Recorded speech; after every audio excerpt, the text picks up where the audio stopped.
The topic of discussion today is element-wise addition, separate loops versus combined loops, where we take a set of variables, add them in a single loop, and do the same thing in separate for loops.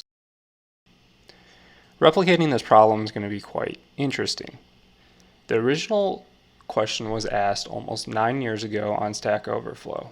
The original poster ran this on an Intel Core 2 Duo, and the accepted answer was ran on an older processor as well, a processor that is now 12 years old. My processor is a brand new Core Intel i5 quad core with L3 cache of 6 megabytes and an L2 cache of 256 kilobytes. The numbers of iterations that were ran for these loops were also significantly lower. I had to increase on a few orders of magnitude to get the numbers correct, similar to how much time they had. And there was also allocating separate variables and allocating the variables together, which the accepted answer did, not the original. Also, the original problem was wrote in C++. However, that shouldn't matter. This should be able to be fine in just C. Knowing the setup, let's dive into the code. Starting with the first chunk of code, single loop implementation.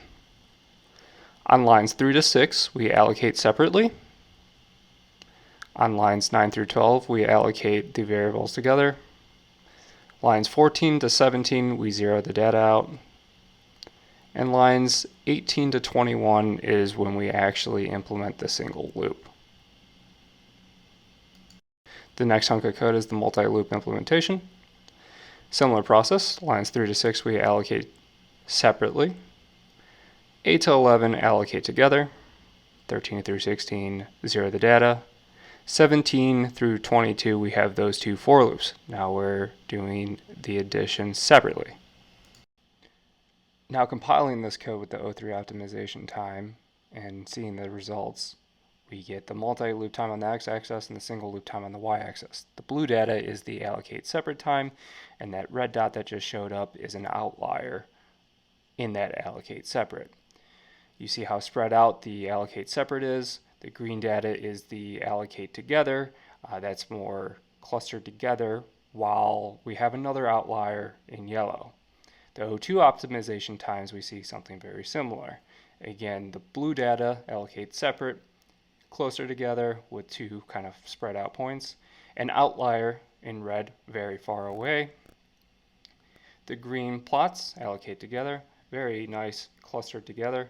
And another yellow dot that will show up, and that is just our other outlier. Now we do this one more time with the default compilation time. Now, if you look at the blue now, the blue is very clustered together. There's absolutely no spread in the blue.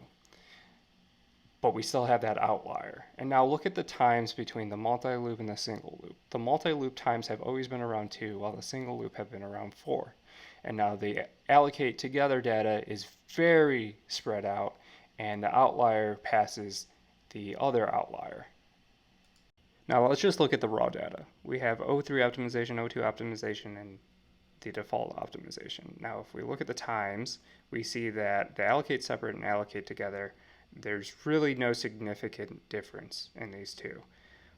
But it's about double. The combined loop is half of what the single loop does for just about all the optimizations, as well as the allocation. Now, you're probably wondering about the outlier data that we saw in the plots. Now, that outlier data actually came because of the first runs. Now you can see that on the first runs of every single one of these optimizations and the allocations, that it's just about the same. So for allocate separate, O3 optimization, it's about 4 seconds. Moving over to O2 optimization, about 4 seconds. Default optimization, about 4 seconds. So it's about the same across the board. What does this mean? Well, each time we ran it first, there was nothing stored in the cache. So this refers to a cold miss. These cold misses occur because the cache is empty. That goes back to say that the faster times mean that the cache is helping those times. However, the accepted answer on Stack Overflow doesn't blame this on just straight up misses in the cache. They blame it on false aliasing. False aliasing occurs when the processor assumes that two or more memory access alias. When they don't, it creates problems. So let's dive a little deeper into why the multi-loop might be faster than the single loop. And now this is most likely because of the memory aliasing. So let's say you get a set of instructions that are processed by the CPU. Let's say the first one is a ALU operation.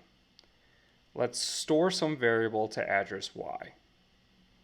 Let's again do another ALU operation, and then just some random stuff in between all of this. Say you store another variable to an address, maybe you store another variable to an address, and you go on until you reach, say, store another variable to address X. And then finally, you want to load that variable from address Y. Now this is a total normal sequence of events. If you send instructions to your CPU, this is exactly what you want to happen. But let's say you move instruction 15 between instruction 0 and 1. So you want to load from address Y to before you store that address. More on that later. Again, let's move load from address Y in between instructions 1 and 2. So you store it, but you don't do the ALU operation. And then finally, you want to load that address Y after the ALU operation. What's going on? Now, for the red arrow, you obviously can't load address Y before you store address Y. Otherwise, the CPU is going to read the wrong data. Now, for the blue arrow, it might work. However, there's a good chance that this also breaks. And that is also because we don't know what we're storing in between the addresses. Now for the green one, say we store it somewhere in where we're storing other addresses. Now that would be fine because there's no aliasing going on between these sequential events of instructions. Now initially, this problem looks very similar to what a simple cache problem would be. A simple cache problem of hits and misses. And it turns out that it's a problem of loads and stores, something we can see in assembly code, which we'll see next. And it turns out that this is actually very simple to a cache coherency problem. If you think about it, the loads and stores act similar to what a hit and a miss would be in the cache. And we see that in the raw data and the raw times too, right? We see that the aliasing or the different alignments alter how fast the program runs. And we still see the cold cache miss in the beginning. Now, the left two shorter snippets are the first for loop and the second for loop from our multi-loop program. And the right snippet is the single loop of the demo program. Now, the reason why the multi-loop might be faster is because it is doing a sequence of load, load, store, store instructions to the CPU, while the single loop is doing a load, store, load, store. Now the single loop will fail to alias. Failing to alias will give our loop some experience in latency, which is why we see that longer period of time. Now, this coincides with what the accepted answer says. The correct answer says that there's some sort of false aliasing going on, and that's why it's slower. So, this matches with what the accepted answer says, and saying that it's not just a cache problem, but sort of a false or a memory alignment issue. That is all, and thank you.